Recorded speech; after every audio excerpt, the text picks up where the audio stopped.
ডাকসুর সাবেক ভিপি আমানুল্লাহ আমান, বিপ্লবী যুগ্ম মহাসচিব রাজশাহী বিশ্ববিদ্যালয়ের সাবেক ভিপি নুরুল কবির রিজভী, বিপ্লবী যুগ্ম মহাসচিব মোহাম্মদ শাহজাহান, বিরোধী দলীয় চিফ হুইপ জয়নাল আবেদিন ফারুক সহ 151 জন নেতাকর্মীর মুক্তির দাবিতে আয়োজিত আজকের আলোচনা ও প্রতিবাদ সভার বিপ্লবী সভাপতি, দক্ষিণ কোরিয়া বিএনপির বিপ্লবী সভাপতি জনাব এম জামান সজল, উপস্থিত আছেন বিপ্লবী সাধারণ সম্পাদক মিজানুর রহমান মিজান, হাসিফ ভাই সহ জাহিদ সহ কিটু সহ সকল নেতৃবৃন্দ, সবাইকে আমার ব্যক্তিগত পক্ষ থেকে জানাচ্ছি বিপ্লবী শুভেচ্ছা, রক্তিম অভিনন্দন। স্বাধীনতা যুদ্ধ আমরা কেউই দেখিনি, আমিও দেখিনি, কিন্তু যতটুকু জেনেছি একটি ঐক্যবদ্ধ জাতি, একটি উন্নয়নশীল দেশ গড়ার স্বপ্ন নিয়ে বাংলাদেশের স্বাধীনতা যুদ্ধ করেছিল। এই 26শে মার্চেই স্বাধীনতা যুদ্ধে ঝাঁপিয়ে পড়েছিল বাঙালিরা, কিন্তু আজকে আমরা সেই 42 বছর পরে এসে স্বাধীনতার ভিন্ন অর্থ দেখতে পাচ্ছি।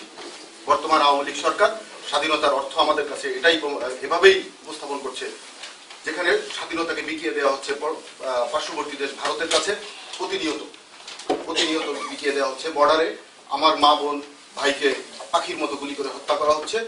সেই স্বাধীনতা আমাদেরকে এখন বর্তমান বাংলাদেশের আওয়ামী লীগ সরকার দেখাচ্ছে।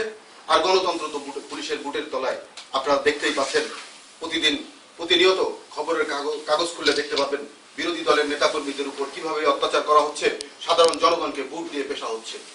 ঠিক সেই মুহূর্তে আমরা স্বাধীনতার দিবস আজকে পালন করছি। দক্ষিণ কোরিয়ার বুকে আমরা প্রবাসী ভাইয়েরা, বিশেষ করে যারা জাতীয়তাবাদী আদর্শ ধারণ করি, তারাই আজকে এই স্বাধীনতা দিবসের অনুষ্ঠান পালন করছি। বন্ধুরা, আমি বক্তব্য বেশি দিব না। শেখ হাসিনা সরকার ইতিহাসের সকল নির্যাতন, সকল নিপীড়নকে, বাংলাদেশ স্বাধীনতা অর্জন করার পর থেকে সকল রেকর্ড ব্রেক করেছে। একদিনে 150 জন লোক বাংলাদেশে এর আগে মারা যায়নি। হয়তোবা মুক্তিযুদ্ধ চলাকালীন সময়ে একদিনে 150 জন মারা গেছে কিনা আমি জানি না, আমার কাছে এই সঠিক তথ্যটা নাই, সব মিলিয়ে মারা গেছে অনেক, বাট 150 জন একদিনে মারা যাওয়ার মতো এই বিরল ঘটনা ঘটেনি। তারপরও এটাকে গণহত্যা বলা যাবে না। এটাকে কি বলা যায়, এটা শেখ হাসিনাই ভালো বলতে পারবে। আমি শুধু আপনাদের কাছে একটা অনুরোধ রাখবো, বাংলাদেশের আজকে যে অবস্থা চলছে, সম্প্রতি উত্তর কোরিয়া দক্ষিণ কোরিয়ার উত্তেজনা চলছে, আপনারা জানেন। উত্তর কোরিয়া একটা বক্তব্য দিয়েছে যে যুদ্ধের মাধ্যমেই সকল সমস্যার সমাধান করবে দক্ষিণ কোরিয়ার সাথে। আমরা এটার সাথে একমত না, কিন্তু বাংলাদেশে বর্তমান যে রাজনৈতিক অবস্থা, তাতে আওয়ামী লীগ সরকারের সাথে কোনো আলোচনার সুযোগ নাই। এদের সাথে রাজপথেই সকল সমস্যার সমাধান করতে হবে।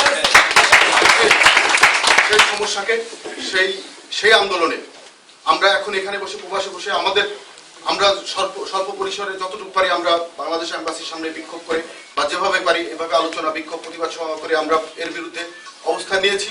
আমাদের অবস্থান চলবে। আর সবাইকে একটা অনুরোধ করব, প্রয়োজন বাংলাদেশে যে দিন আসতেছে, তাতে প্রয়োজন হতে পারে আমাদেরকে সশস্ত্র যুদ্ধে লিপ্ত হতে পারে বর্তমান সরকারের বিরুদ্ধে, এবং পরিস্থিতিটা সেরকমই।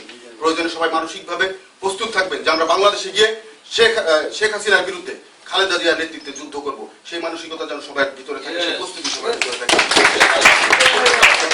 আমি বক্তব্য শেষ করছি। আল্লাহ হাফেজ। বাংলাদেশ।